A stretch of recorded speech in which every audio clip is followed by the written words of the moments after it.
Hey everyone, welcome back to our channel.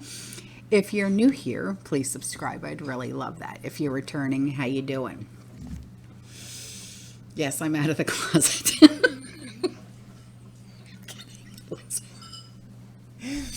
It was a rough few days, okay? A rough few days, but I'm here, okay? I'm here. And I had to do what I had to do. But what we're going to be talking about today is 2 days ago, I spoke about the power outage in North Carolina.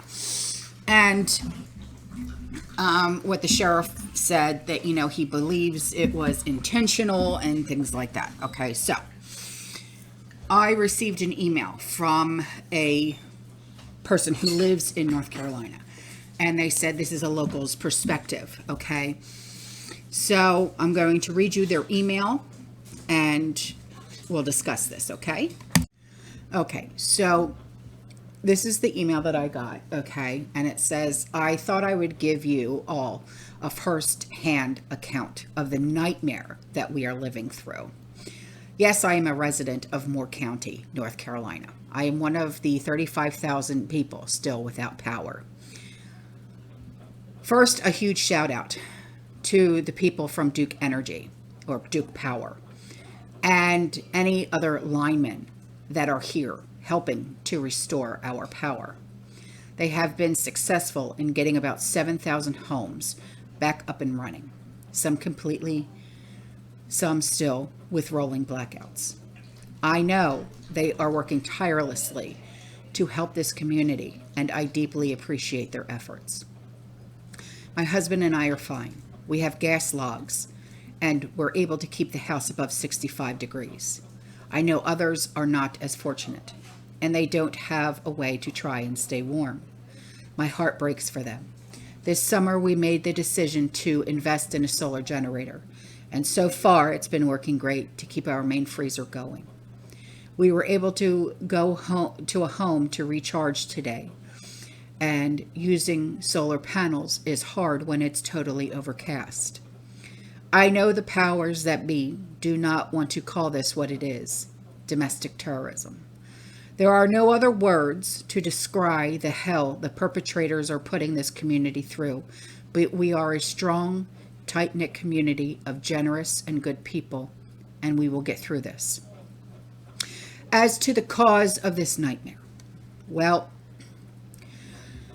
the obvious one is the drag show, but my mind wanders to the thought that the show was just being used as a cover for something much worse, and I will give you a few of my thoughts. First, Saturday morning at 11 a.m., the town of Southern Pines had their annual Christmas parade, and we attended. We had a wonderful time despite the rain and noticed several things afterwards. Instead of taking the road blocks down, those blocks remained in place, and they added additional barricades from the train station to the Sunrise Theater. There was also a very heavy police presence, not only in the block containing the theater, but they were out walking the streets. Petitions had been filed with the town in the weeks leading up to the drag show for protest and counter-protest. Some people were up in arms because they were going to lower the age of the attendees. Wow, okay.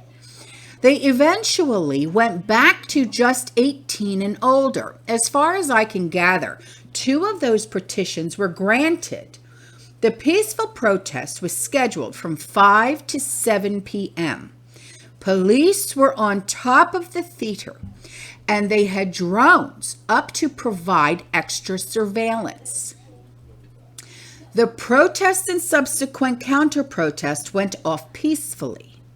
The show was scheduled to start at 7, but was delayed until 7:45. The lights went out a little after 8. Our first thought after we went dark was it was related to the drag show. As time went on and we were hearing what happened, I started to question that theory. In retrospect, we also found it odd that earlier in the day when we were at Kohl's at the registers, they all went down. They could not even process cash transactions. We are in a military town, mostly those connected with special ops. So I wonder if this was a test run for something much bigger. Whoever did this knew exactly which stations to hit that would cause the cascading chain of outages.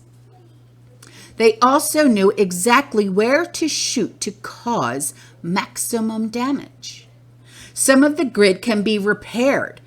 The majority has to be rebuilt. They are telling us power will be back on by Thursday, but part of me thinks it will take longer. I have never been naive enough to think that something like this could never happen here, but when you find yourself in the middle of a shite show, it really wakes you up to just how vulnerable we all are. I feel so sorry for all the businesses, many of who were getting back on their feet after the debacle of the past 2 years. When and if they catch these people, I hope there is little mercy shown. They deserve to rot for eternity. Please continue to keep us all in your prayers. Oh, absolutely, my love. You know I will always do that. I will update when I can, as my connectivity has been very spotty. Much love. Oh, sweetheart, you know that you can contact me at any time, okay? And thank you for updating us all like you just have. I appreciate you. I really do. All right, everyone, I'm out of here, okay? I appreciate every single one of you. You stay safe. You stay positive. You keep prepping. And as always, fear less. Ciao.